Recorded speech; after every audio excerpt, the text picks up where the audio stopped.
Buenos días, hermanas. Vamos a continuar con nuestra serie Las parábolas, enseñanzas de Jesús. Y el tema de hoy es los dos deudores.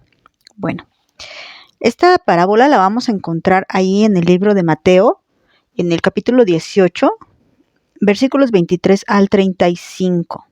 Vamos a darle lectura. Dice la palabra de Dios: por lo cual el reino de los cielos es semejante a un rey que quiso hacer cuentas con sus siervos, y comenzando a hacer cuentas, le fue presentado uno que le debía 10,000 talentos. A este, como no pudo pagar, ordenó su señor venderle, y a su mujer e hijos y todo lo que tenía, para que se le pagase la deuda. Entonces aquel siervo, postrado, le suplicaba, diciendo: Señor, ten paciencia conmigo, y yo te lo pagaré todo. El señor de aquel siervo, movido a misericordia, le soltó y le perdonó la deuda. Pero, saliendo aquel siervo, halló uno de sus consiervos que le debía 100 denarios, y haciendo de él, le ahogaba, diciendo: págame lo que me debes. Y entonces su consiervo, postrándose a sus pies, le rogaba, diciendo: ten paciencia conmigo, y yo te lo pagaré todo. Mas él no quiso, sino fue y le echó en la cárcel, hasta que pagase la deuda. Viendo sus consiervos lo que pasaba, se entristecieron mucho, y fueron y refirieron a su señor todo lo que había pasado. Entonces, llamándole su señor, le dijo: siervo malvado, toda aquella deuda te perdoné porque me rogaste. ¿No debías tú también tener misericordia de tu consiervo como yo tuve misericordia de ti? Entonces su señor, enojado, le entregó a los verdugos hasta que pagase todo lo que debía. Así también mi Padre Celestial hará con ustedes si no perdonan de todo corazón cada uno a su hermano sus ofensas. Bueno, creo que no necesito decirles cuál es la idea principal de esta parábola. ¿Por qué el Señor siempre nos está hablando del perdón? Siempre. Él es un tema que recalca constantemente. Es que el amor y el perdón son cosas que tienen que ser vitales en la vida de un cristiano. De hecho, la gente muere por eso, porque no ama y porque no perdona. Muere espiritualmente, mueren físicamente por causa de muchas enfermedades, y también mueren en el sentido anímico. La gente está triste por falta de amor y por falta de perdón. ¿Qué pasa con nosotros cuando recibimos el perdón de Cristo?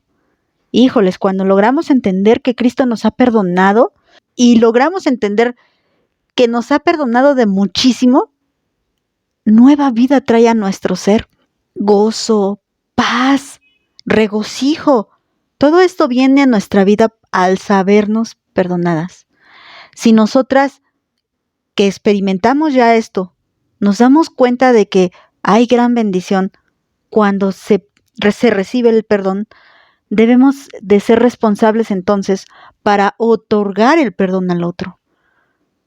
Esto que yo sentí, esto que yo tenía, una culpa muy grande y me fue perdonada, es maravilloso.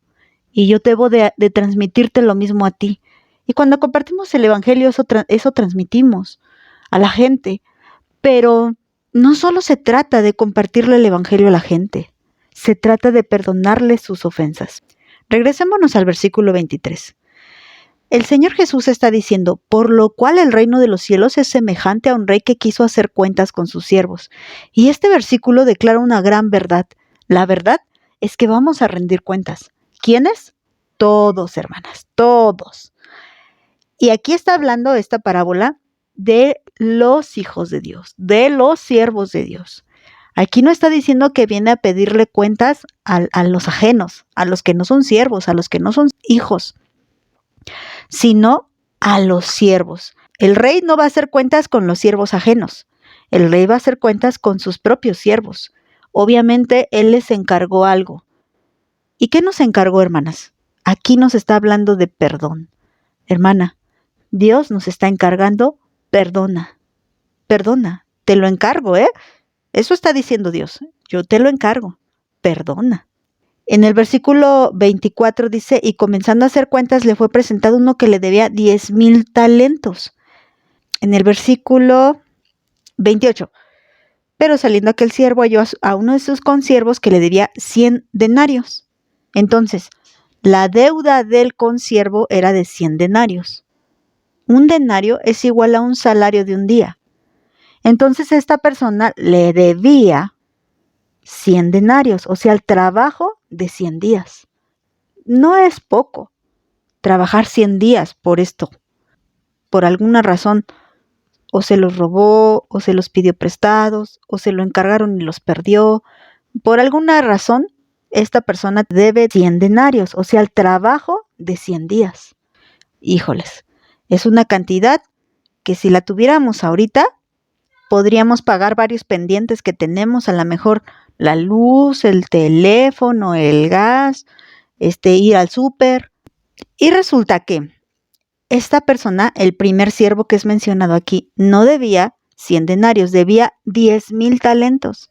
Un talento es igual al salario de un año. Un talento, hermana. Un talento es igual al salario de un año. Entonces, ¿cuántos denarios serían en un año? Serían 365 denarios. Pero por alguna razón, este siervo no debía 365 denarios, sino debía esto 10,000 veces más, porque debía 10,000 talentos. En 10,000 años, porque acuérdate que un talento es igual al trabajo de un año, y este hombre debía 10,000 talentos. Yo creo que ni la gente más rica puede tener esto. Lo que nuestro Señor nos está diciendo es que la deuda que tenemos para con el Rey es impagable. No podemos porque nosotros no vivimos esa cantidad de años. Nos está hablando de una deuda eterna, una deuda impagable. Pero dice que el Rey precisamente, como se da cuenta que aquel siervo no le puede pagar y aquel siervo le ruega, perdóname y te pagaré todo. Pues el Señor, el Rey, aquí es movido a misericordia y le dice, ya no me lo pagues. Porque mira, me estaba brincando un punto que me parece muy importante. Mira, en el versículo 25 le dice, a este como no pudo pagar, ordenó su señor venderle y a su mujer y a sus hijos. ¿Y esto de qué habla? Nuestra deuda con Dios no es monetaria. No le debemos cosas materiales al Señor. Bueno, sí y no, pero el punto de esta parábola no es que le debamos cosas monetarias al Señor. El punto de esta parábola es que le hemos ofendido gravemente con nuestro pecado, que tenemos una deuda impagable con Él.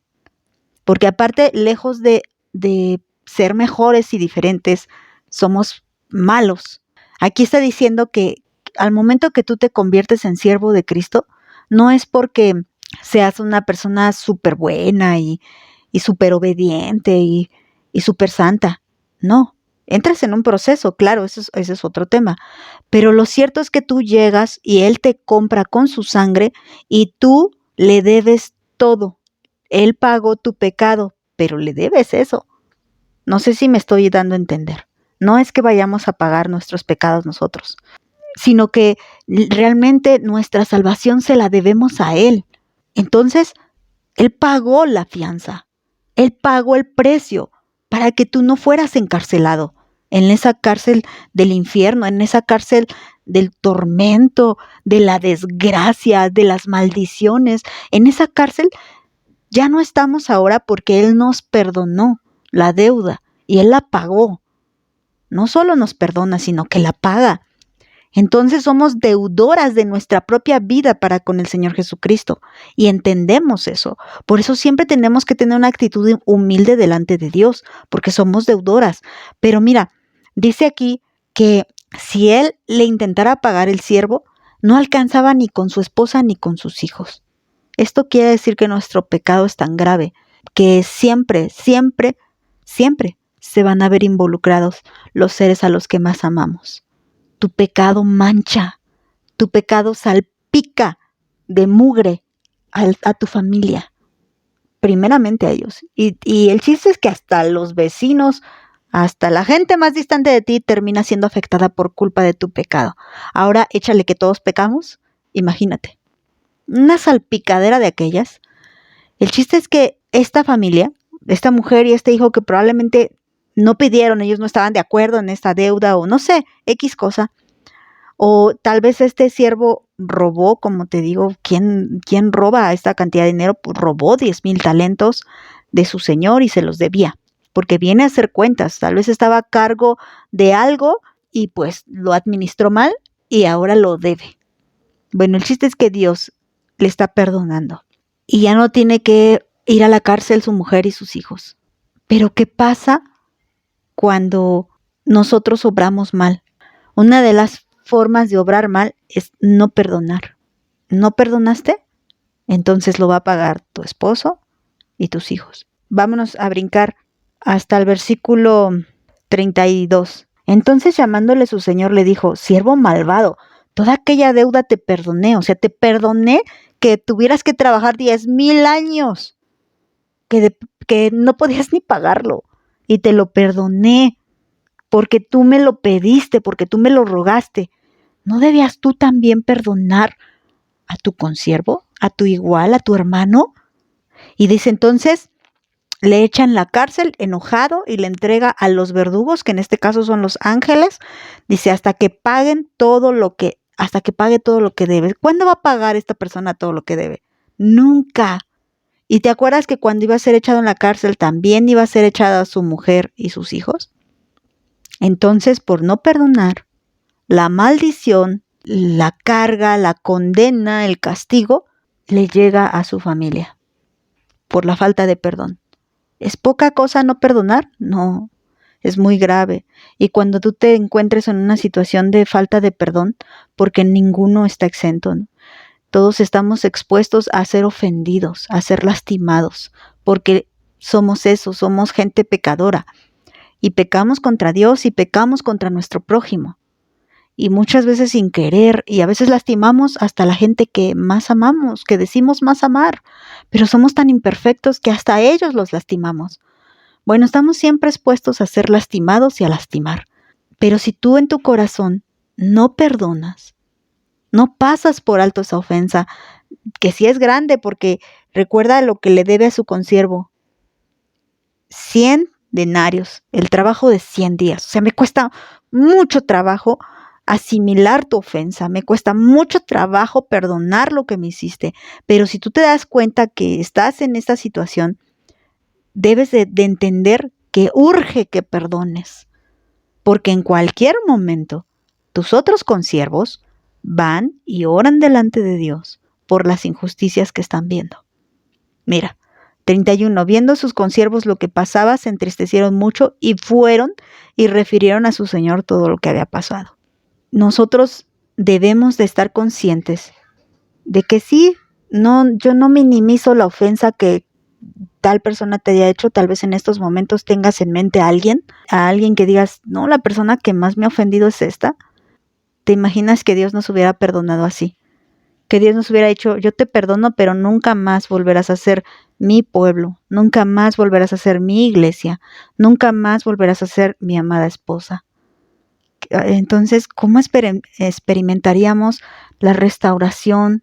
¿Cómo experimentaríamos la salvación, la comunión? ¿Cómo podríamos experimentar el perdón de Dios sin restaurar una relación, sin haber una reconciliación? No es posible. El tema del perdón es algo muy largo, pero lo que sí quiero advertirles aquí, como nos advierte la palabra y nos advierte a todas, hermanas, no es que te hayan ofendido poco, no, sí te ofendieron mucho y te va a costar trabajo perdonar, claro que te va a costar trabajo, pero eso no quiere decir que no vas a perdonar, porque si tú decides no perdonar, viene entonces al 35, así también mi Padre Celestial hará con ustedes si no perdonan de todo corazón, es decir, reconciliándose, restaurando la relación, volviendo a ser lo que eran antes y aún más, uniéndose. Eso es perdón. Bueno, que Dios les bendiga, hermanas.